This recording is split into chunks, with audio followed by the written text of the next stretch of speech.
Aristóteles, no livro 1 da Política, ele afirma que os homens são, por natureza, seres sociáveis, por natureza, inclinados à vida com os outros, com os demais. Hobbes vai ser frontalmente contra esse ponto de vista. Para o Hobbes, os homens, naturalmente, são indivíduos que agem para atingir fins, e esses fins estão relacionados à conservação da própria vida individualmente. Assim como os homens agem nessa condição natural, que ele chama de estado de natureza ou estado natural, inclinados apenas para garantir a própria sobrevivência, os homens agem assim porque não há nenhum poder, nada externo aos homens que possa controlar os seus instintos, controlar os seus desejos e controlar a sua ação com vista ao fim da própria conservação. Os homens se colocam numa posição de ter que guerrear-se, ou guerrear uns com os outros para sobreviver e garantir um mínimo de estabilidade em relação àquilo que possuem. Por isso que o Hobbes diz que a condição natural humana também é uma condição de guerra. Guerra na qual é impossível construir sociedade, é impossível acumular bens, torna a vida humana bruta. A possibilidade de morrer nesta condição natural é muito grande, ela é iminente. E o medo da morte é uma constante. O indivíduo está constantemente agindo com medo de morrer. Então é o medo da morte e a esperança, que é uma outra paixão, de uma vida tranquila no futuro, o desejo de uma vida tranquila no futuro, de uma vida em que possa se construir mais estabilidade, com menor medo ou sem o medo, e uma vida mais confortável, como o próprio Hobbes diz, é o que nos leva a desejar uma outra condição que não seja a condição natural.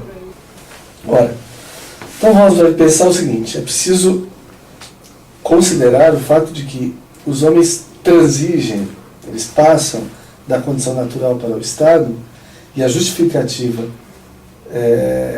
de que o Estado é uma condição melhor do que a condição natural, a justificativa está justamente em que no Estado os homens podem proteger mais a sua própria convivência. Como toda passagem, como toda mudança, é uma passagem que implica ganhos e perdas. Os homens, o que os homens têm no estado de natureza? Eles têm liberdade.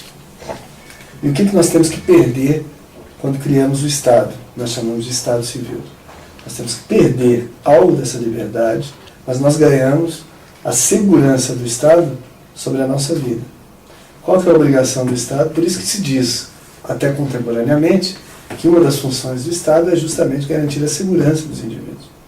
Aquilo que se ganha com o Estado Civil, julgou Hobbes, isto já é motivo suficiente para que nós desejemos criar uma nova condição. Como que a gente cria? Por meio de pactos, de acordos, no qual elegemos alguém que ele chama de soberano, a partir do que esse soberano é o responsável pelo cuidado da proteção da nossa vida. Se no estado de natureza nós individualmente éramos responsáveis por isso, no Estado nós transferimos essa responsabilidade ou essa obrigação ao soberano. E é papel do Estado, na verdade, garantir os direitos da população. O que vem acontecendo no último período é um pouco diferente disso. O Estado vem demandando mais esforços para garantir o lucro das grandes empresas, garantir o poder dos que já estão no poder hoje na sociedade, em detrimento dos direitos do povo. Isso não só o Estado de forma genérica, assim, mas os governos que ali estão. Os críticos do Hobbes vão dizer o seguinte, que o Estado hobbesiano é um Estado que não abre nenhuma brecha à liberdade. Ora, numa democracia, confrontar o poder político, questioná-lo, criticá-lo, manifestar-se contra ele, é um dos pressupostos vitais da democracia. Portanto, às vezes, alguns apontam que é contraditório nós pensarmos na democracia convivendo no interior de um Estado muito forte, tal como é pensado por Hobbes. E a Câmara de Vereadores, que hoje, os vereadores que ocupam ali a Câmara, não estão do lado do movimento, em nenhuma postura de diálogo, nenhuma questão, assim. E acho que a ideia da ocupação é para mostrar mesmo para os vereadores e para a população como um todo que a juventude está indignada e vai continuar lutando. Contra Alckmin! Contra Alckmin! Dilma! Dilma! Jonas! Jonas! Enquanto desses canalhas! Enquanto desses canalhas! Enquanto dia! Enquanto dia! A população de Campinas! A população de Campinas! E hoje a gente vai ficar aqui! E hoje a gente vai ficar aqui! Vai ocupar! Vai ocupar! Vai resistir! Vai resistir! Porque a gente quer bater e fechar! Porque a gente quer bater e fechar!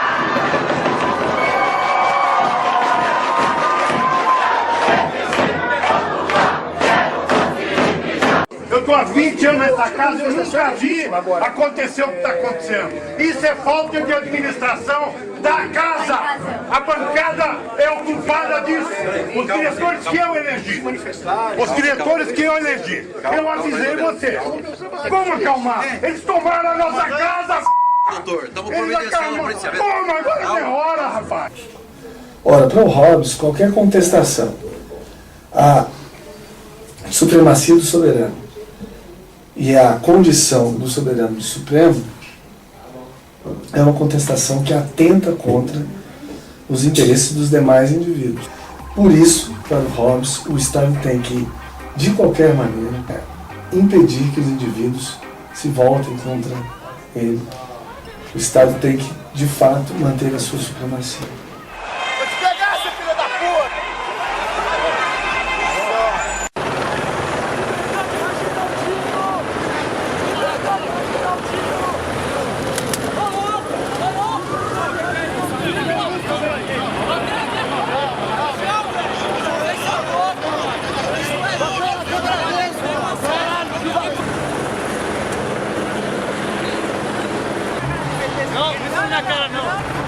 Algumas pessoas correram, que eles passaram em cima da calçada, inclusive passaram até em cima ali de algumas pessoas na frente da FMU aqui.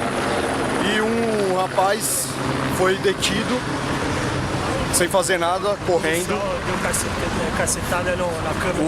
O policial bateu na câmera que foi de um dos que estavam filmando. Algemaram ele, mesmo ele dizendo que não estava resistindo, e está sendo levado para o 5º DP. Então, quando se evoca o Hobbes para explicar certa realidade que nós vivemos, essa realidade está relacionada justamente ao peso do Estado sobre o indivíduo, e principalmente quando o Estado exerce o poder de repressão. Então, como Hobbes, a intenção do Hobbes era pensar um Estado forte para estancar o processo revolucionário e ao mesmo tempo forte o suficiente para garantir a paz e a proteção da vida entre os indivíduos, ele pensa justamente um Estado com força suficiente para dar conta desses dois objetivos importantes. Ocorre que hoje é preciso pensar se o Estado, quando lidar frontalmente com os indivíduos que são cidadãos, ele precisa se apresentar com uma força tão incisiva quanto a que tem apresentado. Vocês assistiram às últimas manifestações, vocês viram que quando o Estado quer, ele age não a favor da vida dos indivíduos, mas contra os indivíduos. E ele age valendo-se dos meios que são os dele próprios. A polícia, o exército, as forças armadas nos seus diversos estratos, né?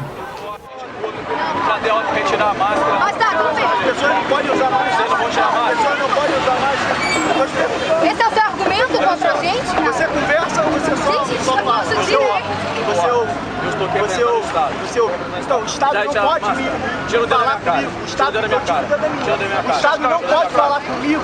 Como o senhor está Não falando. faça isso, não faça isso, não cometa esse erro. O Estado não pode falar comigo.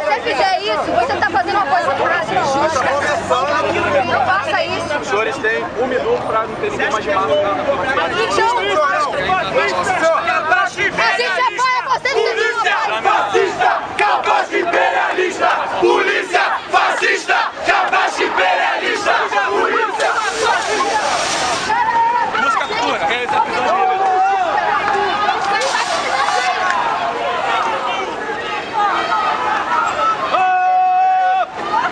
Dizia-se, alguns inclusive, pensavam que nós estávamos chegando a um momento da história em que o Estado ia conhecer o seu fim. E do interior da nossa experiência política emergeria o poder da sociedade. E o evento que marca, que mostra que esta formulação, esta opinião estava equivocada, é justamente o evento após o 11 de setembro.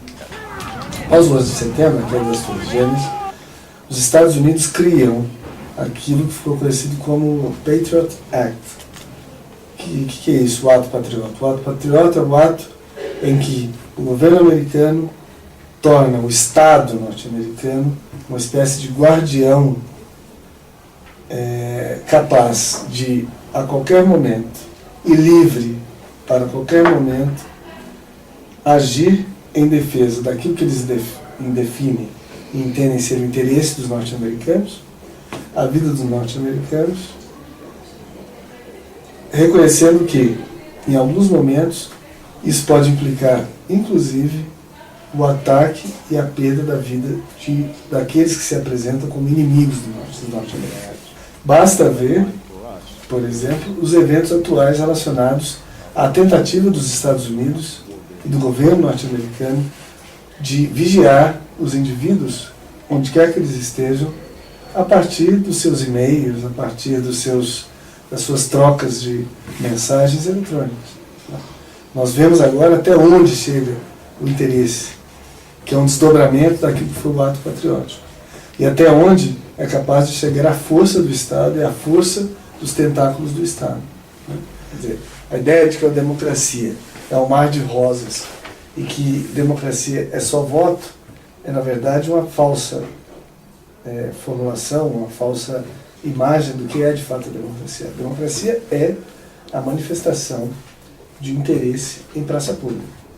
A democracia é luta por interesses em praça pública. E não se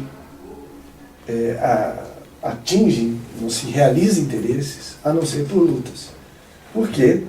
Porque na democracia todos podem manifestar os seus interesses. E todos podem, em princípio, legitimamente, fazer com que seus interesses sejam realizados.